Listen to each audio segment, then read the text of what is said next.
growth, success of an entrepreneur. We've raised the bar. Learn firsthand from successful business owners and create your own path to success. I'm going to show you how great I am. It's time to hit the road to growth with team lead of the Enriquez Group, Realtor Vinny. Hi, Road to Growth listeners. Today I have Shirag. Oh my gosh, man. We just went over the last name and I'm going to butcher it. Say your last name one more time, Shirag. Shemmassian.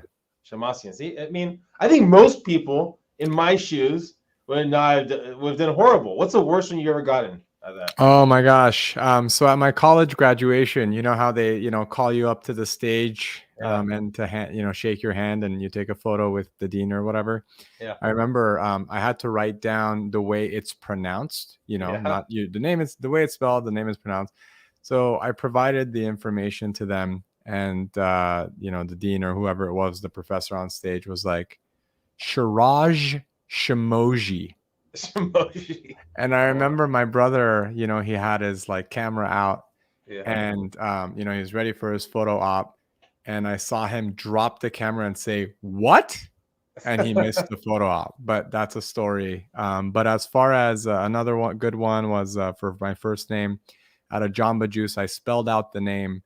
And then she typed 7 letters. I'm like, oh boy, what's this going to be? And she said, She Long. So that's another gem. Where's the last name from? Armenian. Is are you from Armenia? Are your parents from, where are you guys from originally? Yeah, so we're ethnically fully Armenian. My parents were actually born and raised in Lebanon. And so they came here to the States in the late 70s during the Lebanese Civil War. But I was born in Los Angeles and now I live in San Diego. So when I saw the Road to Growth thing come out, I was like, oh, I recognize the skyline. So that was good. Do you, a question, because I know for myself, I have a very Hispanic name. And sometimes I get basically people mess it up a little bit. I just kind of go with the flow and it doesn't really bother me at all. Do you ever see your parents growing up? Did they ever take pride in their last name and get offended because someone said it wrong, or did that ever happen or no? I think we had low expectations growing up. I still have low expectations. So, I'll put it this way. I don't, when people ask what it is, I don't, I used to give at a Starbucks, I would say Sam or something like that. I now say my name. And if people can't pronounce it, I get it. I don't hold them to it. My wife can't quite say it perfectly. Right. So, I understand that it's just, tough for people, and I'm not holding anybody to a higher standard than her, right? With the name. But so yeah, I think less than offended. I think we're just proud of the name, and we don't shy away from saying it the way it's meant to be said, and we recognize that some people will struggle with it. So it is what it is. Well, we didn't have you come on here for your name. We had you come on here because you run a consulting thing, and this podcast is really about entrepreneurship, and it's always an interesting battle or debate, I guess, right? Where people go, okay, well, schooling helps you get the game plan and the structure together so you can build your own business. Other people say, well, no, you need the hard knocks life and kind of work it there. And you being here a consultant and kind of helping people go through school, kind of push through. What's your take on, I guess, schooling in general and what your company does? Yeah, it's interesting. I think sometimes, when I talk to people about the work that I do, and people tend to have very strong opinions about the importance of college and graduate school. I think these days more than ever, especially there's a lot of entrepreneurship and people doing their side hustles and whatnot. And they come in hot sometimes, Vinny, and they're like, I bet you think everyone should go to, these schools. And I'm like, actually, no. My personal take is so at the graduate school level, which is where we focus more, actually, most of our work is in the medical school admission space. We help people become doctors and get into medical school. My thing is always go to graduate programs if essentially you need that degree to do what you want to do. I don't think that education, higher education beyond high school is necessarily the right move for people who are just floating and don't know what to do next or have no idea or whatnot. It's not just the time. It's not an opportunity to just buy time. So if you want to be a physician, you got to go to medical school. If you want to be a lawyer, you have to go to law school and stuff like that. At the same time, and I get it, and people like to point to examples. Well, I know so-and-so, they dropped out of, college, and Mark Zuckerberg. I'm like, yeah, but how many Mark Zuckerbergs are there? Number one. But like, if you look at averages, people who go to college and get college degrees on average over the course of their lifetimes do much better financially. People who get a master's degree do even better than that from an earning standpoint, etc. So there is clear value from a financial standpoint, from a network standpoint, all that kind of stuff. Does that mean I think that every single person needs to get X, Y, and Z degrees? I don't. But for certain things, it's important. Like for my work, it's different. I'm not, I don't run a plumbing company. If I was running a plumbing company, it would be a very different story. I don't necessarily need to go to college, although it can help me with some of the management skills. In my work, it's actually critical because, everyone on our team is, has an advanced degree or is on their way to it and all that kind of stuff. And it's because we're helping other people do it. So it would be strange in my world for us to not have that kind of training. And I guess for the work that I do, it's critical. And for the people that we support, they're trying to do it so they could do a certain job. So for them, it's critical. That's my take. I hope it clarifies. No, and I think that's a great take. I think when it's with anything we talk about, when there's a blanket statement that goes out that everyone needs to do this or no one needs to do this, yeah. For me, I shut off. I just go, okay, yeah. I'm not listening to whatever's going on anymore. Yeah. I totally agree with you. Growing up, how did you look at academics? Did you have what were your goals, aspiration when we're talking about a young Shirag? Yeah, so I was, it's interesting. My parents came here, like I said, war-torn Lebanon.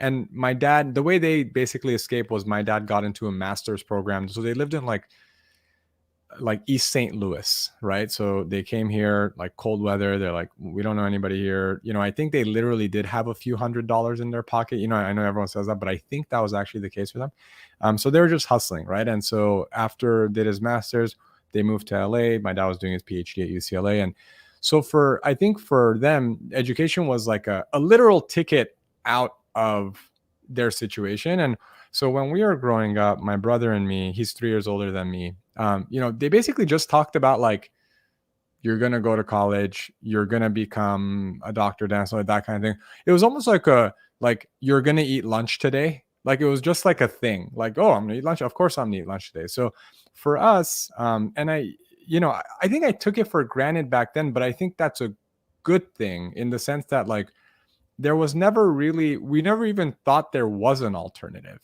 And so for us, it was such a foundational part of our life where our parents talked about it like it was a necessity, just a given in life. So I never entertained the idea that I wouldn't go. And I think that was really valuable because I never, we never took our foot off the gas with those kinds of things. And we didn't really have the luxury. I know some people like take time to, take a gap year or quote unquote find themselves or whatever it is. For us, my parents were also like, we're very solidly middle class. So we didn't have, the resources to do whatever. And so we were just basically like, go to school, get a job with benefits and all that kind of stuff. And I think that was cool in some ways, like I described, because they were looking for stability in this country. They wanted us to have that. At the same time, there was some downside because they didn't know how to actually do it. I was like, cool, mom, like, I'm going to apply to school now. They're like, oh, figure it out. We didn't go to school in this country. Like, so it was like there was the expectation, but not actually the guidance on how to get there, which looking back was actually the genesis of what I do now. Like I went to a small Armenian private school in Los Angeles, really nothing fancy. And at my school, like the success was you go to, a great school in Los Angeles, like a UCLA or USC. And we had heard of other schools like Stanford exists and Harvard exists. But like, there was basically no one going. I think in my high school's history, 2 people went to Stanford. I'm the only person who went to an Ivy League school. And that's about it. So there was all these like, well, you're Armenian, stay local, stay with the family. If you have other aspirations, well, you're kind of weird. B, we certainly don't know how to help you get there. And so I was self-taught with the process. And, when I got in, people started asking me for help, and they were getting in. And then I was, studying for myself to get into medical school. I pivoted and eventually did my PhD in clinical psychology. I was pre-med the whole time in college, but, learning to fend for myself in that sphere actually taught me the skills that I needed to help others. And that's literally what I do full time now. So the whole idea of like being encouraged and expected to do it, but given no tools to do it, actually forced me to develop the tools. So it was like frustrating at the time, and looking back at it, I laugh. But it really was like the necessity is the mother of invention situation, and that's basically what got me here today. So it was a combination of being trained, but also hard knocksy, like you said earlier. The flow of school and then going to corporate world. What were your goals? What were your aspirations by going to school? What were your plans after? Yeah. So initially, like I said, I was, initially I thought I would be an NBA player. I was like 6 years old, playing on the hard top. Realized pretty quickly, like 8, 9 years old, I'm like, I don't look like those dudes. So I was like, I need to find another career opportunity. So my brother always wanted to be a doctor. I always liked science and helping people. And so I wanted to be a physician for years and years. And I went to Cornell and had done very, very well there. But I was doing a lot of mental health research at the time, and I myself grew up with Tourette syndrome. And so I decided, instead of doing my MD, I decided to get my Ph.D. in clinical psychology to more immediately impact people who are, struggling with various mental health conditions. And that's what I went to school for. So initially to, be pre-med and all that kind of stuff. And then I did my PhD in psychology. And, for some time, I was helping people with the admissions process for many, many years.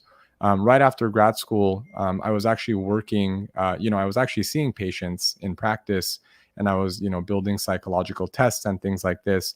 But I found that, the impact I was having in the admission space and helping people, and also where my passion was following, sort of drew me more and more to the admission space. And I've been doing it full time now for several years. So you're helping friends, helping family. Were you charging any of these people on that, or was this just simply, hey, you know what, I know how to do it, let me walk you through it? Yeah, years and years it was labor of love. So I worked a lot for free, for sure. And it turned into, first it was like friends and family, and then someone tells their cousin tells the friend, whatever, all this kind of stuff.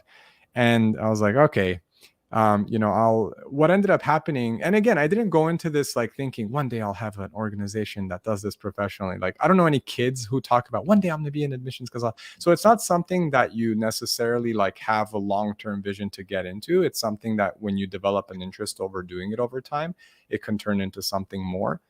And what really I think was the turning point. I mean, there have been a lot of turning points. I'm sure you know this too, as someone who works hard and does entrepreneurial work. I think one of the biggest turning points was I was finding myself giving a lot of similar advice to different people, right? Like, you have to write your essay in this way or that way. And I remember a point where I was like, God, I wish there was something out there like could just like send someone a link and they can read it before they talk to me, just so they have a foundation, so I don't have to start from zero.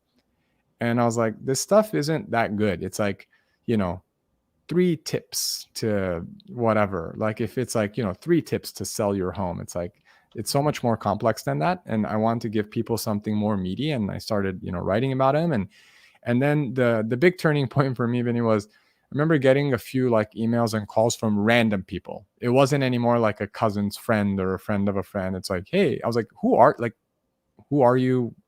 How did you find me? And they're like, oh, I just saw one of your blogs online. I was like, what? Like, I thought like you just write them and I was going to send those to people so I can give them a foundation. I was like, and then I saw things on Google. I'm like, oh, like that's how stuff goes on Google. They just like, they have an algorithm that selects it. I was very naive. I had no formal business training. I still don't, I've never gotten an MBA or anything like that. And so I was like, okay, let me study this stuff. And then we got more intentional about writing and growing, those resources. And now we're very well known for those. But that was really the turning point where essentially I could reach more people with content that I had, that lived here, but now I was putting it on paper. And that just really changed the game. And that has had a tremendous snowball effect. Now we do YouTube videos and all this kind of stuff. But it really started from this place of like, I just want to give people more free stuff before we talk. When I've talked to other people in the past and they transition from giving something away to actually charging for it, there definitely becomes a transition where they have either a coach or someone else that kind of walks them through, make sure that they know it's okay to do that. Was there anything like that for yourself where you go, okay, I need to start charging for this, or I have the ability to start charging for this? Yeah. So the start charging for this, it's that happened without a specific mentor or anything like that. I was just like reading a bunch of, the first sort of book I read on like personal growth and entrepreneurship, whatever, was Rich Dad, Poor Dad, which is a very famous book. And some people love it, some people don't like it. Regardless, it was sort of the thing that triggered the interest in this world. And, that book, I remember there was an index of books that he recommended, Robert Kiyosaki, and one of them was like How to Win Friends and Influence People. I read that, and then I read all these other ones, Think and Grow Rich, whatever. There are a bunch of these kinds of books. And I remember I was like, okay, this is like really cool. I've always like wanted to do my own thing. I don't know what it's going to be. I was like, oh, like I'm already doing this thing. And when I started the business, I'm going to put started the business. It was literally like an email I sent to my parents one night on like a Tuesday. I was like, hey, mom, dad, I have a business now. I had no business name. I had no website. I was like, but if you know anyone, like I charge now. It was something super lame like that. And so it wasn't until a while after, started the website. And, my wife's friend, like basically gave me a Squarespace account. She's like, do this thing. And I started writing about it. And I was charging, but it was like I didn't know what to charge. I didn't know what to write about. I didn't know how to do anything. Another turning point, speaking of those, was a gentleman named Ramit Sethi, who's pretty big name now. He's big in the spaces of like personal finance and growing an online business and online courses and what have you. And so I signed up for, I got on one of his email newsletters. It led me down this funnel and I signed up for a course. I remember I paid $2,000 for it. It was like one of the scariest purchases I had ever made. I asked my wife, I'm like, should I buy this? I don't know. Like 2,000 is a lot. She's like, just buy it, whatever. And that was a life changer for me because it actually gave me structure for how to work, right? For what to produce, how to produce it, collecting like stuff that like sounds so simple right now. But at the time I was like, oh my gosh, I knew none of this. So, like having an email newsletter, how to send folks messages, get them interested in what you can offer and what have you, and how to, I don't know, lead a sales call and what to actually offer people and whatnot. So that was a huge turning point for me. And, I've met Ramit now on several occasions, super nice guy. I always talk about how influential he's been in my life. But then I find that every step of the way, there have been different people. Like I've had mentors for different things, for writing. I've now had mentors for how to balance work life and family life, as I've become married and I now have a 3-year-old son. And so there are different, and, spiritual mentors, to, as a Christian, how do I, be a great steward of this business and my family. And so I just find that, yes, there were specific elements of my business where I had mentorship. But then as my work has grown, I found other things to like be really valuable and places I need to invest my time as well. Have you ever had the wrong mentor? I've been fortunate where I don't recall having a wrong mentor. What was an important realization for me, Vinny, was that one mentor is likely not going to meet all of your mentorship needs. So like, I might have a mentor who, I don't know, who's an amazing person at teaching me marketing or something like that. But maybe I don't agree, with other aspects of stuff they talk about, personal life stuff, spiritual life stuff, whatever. I can have a mentor in my spiritual life who would be maybe a terrible entrepreneur or like whose advice is not good. So for me, I think what was a really valuable realization is that there isn't one person who's like, whose footsteps I necessarily want to follow in every single way. There are some people that, check more of those boxes for me than others. So I've just found, what I think about a lot is like, what is my relationship to this person? I believe that they can teach me so much about X and I can actually give back to them in this way. But in this other area of my life, it's not someone that I'm necessarily going to follow, right? And so I encourage people to think deeply about that because we all have our strengths and weaknesses. I'm sure there are people who might ask me for advice on a certain thing, but like, you don't want me to teach you piano. I'm giving you a silly example just to make the point, but that applies. Don't think that one person's going to solve it all for you or help you with everything. What's your roadmap of finding a mentor? So is it okay, here's the problem I have. I need to put this out into the world, or do you have a platform you go to talk to people? What's your process usually look like? Yeah, a lot of my mentors, I mean, they've come from two primary ways, right? One is me identifying an issue, and seeing if there's someone out there, who can help me, Googling someone, finding someone, getting coaching or a course or whatever the case might be. Another way I've done it is talking to another mentor about my needs. And oftentimes they'll think through in their network who they know.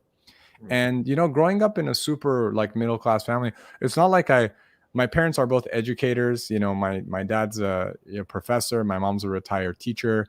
So it's not like we had access to like these, oh, you want an entrepreneur that can help you scale a company. Like I know the guy. Like they didn't know the guy. And so initially it was more like through my own searching and stuff like that. But as you grow and have new opportunities, you meet different people, which is really cool. And like I remember, there's a gentleman who was a very successful businessman. He's I don't know his exact age, but I assume he's in his 70s. And the reason I met him is because I was actually talking to my pastor at church about how it's very hard within the church to find a mentor who's Christian, but also understands the demands of a growing company, and how do you balance that with your spiritual life and family life and all this kind of stuff. Because a lot of times in my church it's like, well, like, focus on this, but I'm like, but you don't even know what this other aspect of my life is like. And so he said, you know what, I know a guy who goes to this other sister church of ours. He's actually like super successful in his work life, and he's the father of several sons, and he's very well regarded in the community. So I was introduced to him in that way. So I think being open to talk about your issues with other people you trust can oftentimes trigger ideas in other people of, ooh, I should hook you up with this person. In building this brand and kind of, I guess, building your knowledge base and building this brand, what have been some of the biggest hurdles, hiccups you've had to kind of overcome? A lot of it was, probably self-doubt is a huge one. And another one is, lack of know-how, right? Like when you're when you're shooting videos or something like that. Like if I look at, I've since corrected them, but for instance, there are like know-how issues, right? When I used to write blogs, they were super lame, like when I look back. And so there were times when I had to go back and correct all these issues, because as I learned, our newer stuff was really good, and then our older stuff had some generic language. So you have to, I had to go back and address errors and all that kind of stuff. So that was a big know-how thing. I mean, other big challenges include, again, the balance thing. Like when you get married and you have kids and all this kind of stuff, you actually have more personal things to tend to. And if that's happening at the same time where your business is growing, it's like you're now having to, it's not like the hours in your day change. So how do you actually, address all these issues? So I've had to learn how to hire, how to train, which is a whole different thing, which is super difficult to do. And then other things, I mean, that's what it really comes down to. Those two areas, I think, for me, have been some of the biggest challenges. And then self-doubt, like I said, this idea of like, well, I'm not a bit, that's not where I come from. Like, I don't have those parents. I didn't have the training. No one taught me. I never went to business school, whatever. Those voices holding you back. Or if you don't meet a certain goal, coming up with an excuse about like, well, of course I wouldn't because X, Y, and Z, and trying to explain it away rather than saying, how am I going to make it happen? Not can I make this happen, right? And so sort of those mindset shifts and growing up middle class and thinking like, do I deserve, this level of financial success, or this, being able to make this level of impact for people, because I don't know, that's not where I came from. And I think it's okay. Like, this is a good spot to stop. These kinds of voices, I think, come up time and time again, but that's something I've had to, grow past. When you're talking about the balance of personal and business, and you're talking about realizing that maybe your previous stuff or early stuff is not as good as your current stuff, was that more of self-realization, or was that someone else bringing it to your attention, or what happened for those things? I think as you learn more, your eyes open up to things, right? Because I couldn't see, Like, obviously, if when I was initially developing content, if I thought it was generic, I wouldn't have done it that way. I Mm. just thought that's how you do it, right? But as you level up essentially in a certain area, and then you're like, all right, like and then you grow, your standards change and your expectations change. You're like, I can't operate at, let's call it level 2 now that I'm at level 4 or whatever. And so, but you also have to have the expectations for yourself, because some people might say, man, it's good enough, move on, whatever. But you have to say, like, no, no, no, it's not just for, eventual customers and stuff like that. I know this is not my best work, and I'm essentially cheating myself if I let this stay the way it is. So I'm very hard on myself, which is good and bad, right? It's nice in terms of like never staying still. It's bad in the sense that like sometimes I don't feel content with stuff, and that's something like a personal challenge that I've also had to work through. What do you think I don't know if a perfectionist or being hard on yourself, what the right word would be, but what do you think drives you or pushes you in that direction? I really don't know. It's just, I think part of it is like personality, and I don't, but also, I'm thinking through this as I talk about it. So thank you for offering the question. I think for me, it's sort of like we've come to this point, as far as having a whole different financial picture than my parents did, having, a whole different insight into entrepreneurship and what that can do for the world and for my family and what have you. At this point, it's almost like we came too far to go back. Mm. And that drives me. It's almost like I would be a poor steward of the organization if I didn't keep pushing myself. I feel like it would be a disservice to myself, to my family, to the students we help, to the other members of our team, if I just said, okay, this is good enough, I'm just going to stop. And I don't know where that comes from or why I think that way, but that's my experience. Well, talking about not stopping and kind of pushing forward, let's say we're talking in 5 years from now, where are you going to be? Where's your brand? Where's your company going to be? Part of that I know, part of that I don't know. As an entrepreneur, especially when you're experiencing growth, your organization can look different every year. It could look different every 6 months. It can look different every quarter. And I've had experiences where, the company didn't look the way it did 3 to 6 months ago. As far as what I'm currently thinking a lot about, so we've done things, other than the content we've produced, which there's a ton of content. There's literally hundreds of guides online and tons of videos online. We've been doing it every week for multiple years now. And for me, it's like, okay, we're reaching a lot of people through one-on-one support, and we're doing a great job at that. Our students' acceptance rates are stellar. Now, the question for me is not just like, how many students can we support through one-on-one stuff? It's how can we support more students, period? Because I truly believe in the service we offer. So we're working on more, products that can reach more people, potentially at a lower investment, whether it's courses and things like that are self-guided stuff. That's been very valuable for me in growing my organization. But then also we've been doing a lot more pro bono work. We've been offering scholarships. We announced a couple months back a diversity initiative where we pledged $100,000 over the next 12 months to help students from low-income backgrounds and ethnic minority backgrounds and things like that with educational achievement. So my question is always, how can we serve more people? Some of that is paid, right? Like we'll earn more by serving more people and all that kind of stuff. And some of it is truly sacrificial, where we're like, I'm going to get no more income from this. In fact, I'm going to pay out more. And so I'd like for us to get to a point, Vinny, where we're just helping more and more people. And, if additional revenue follows, great. And if it's sacrificial, great.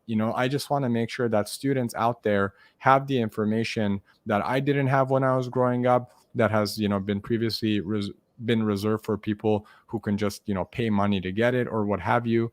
And that's what's really driving me these days. It's like, we've done the one-on-one thing. We're going to continue to do it. We love it. We're good at it.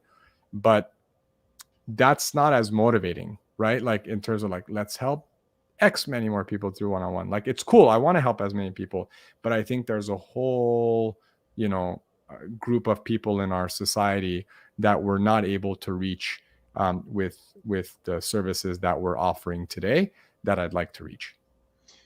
And I'll finish off with this question, and I appreciate all the time you provided beyond the platform. Is there something, or is there an idea or something to think about that maybe students don't think about when they're looking to apply for a higher education? Is there something that you kind of always see yourself reminding them, hey, have you thought about this, or looking at this, anything like that?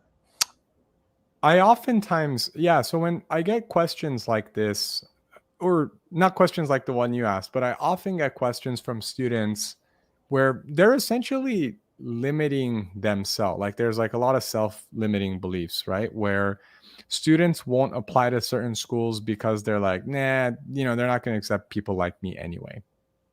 And I want people to ask more, what if? What if? Because I hate wondering what if. I hate not doing something and being like, what if I had? If I hadn't applied, if I stayed, people in my community, they go to these schools, they're very good schools, and that's where we are. That's where we will stay.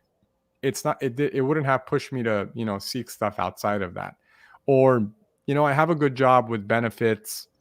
This is fine. No, like you have to ask, well, what if I did start an organization? Okay, maybe the idea is not perfect. Maybe I don't know how to do it, but what if I learn, right? Like, so I think that it's really critical for students to ask themselves that, like, okay, now I don't know if I'm going to do this. I don't know if I'm going to, what's the word? Like truly what's the worst that can happen? And I just want people to think less about safety and, their safety nets and whatever, and to think about, well, what if, like, what's the worst? What if it worked out? Because everyone's always thinking about what if it doesn't work? I'm like, well, what if it does, and if people can, shift that frame, I think good things will come out of it. Yeah, I mean, I think the worst case scenario is you get told no and you spend a little extra time putting an application out there. So, I mean, I guess the simple idea of just asking what if. And thank you, Shirag, for being here. Hopefully everyone listening got some great nuggets. If you know someone that's looking to get into higher education, get into schooling, and needs help, needs assistance, all Shirag's information will be in the show notes. Please go take a look at his platform. Thank you again for being here on the Road to Growth podcast. Please share, please subscribe, and tell your friends. Thanks, Shirag. Thank you.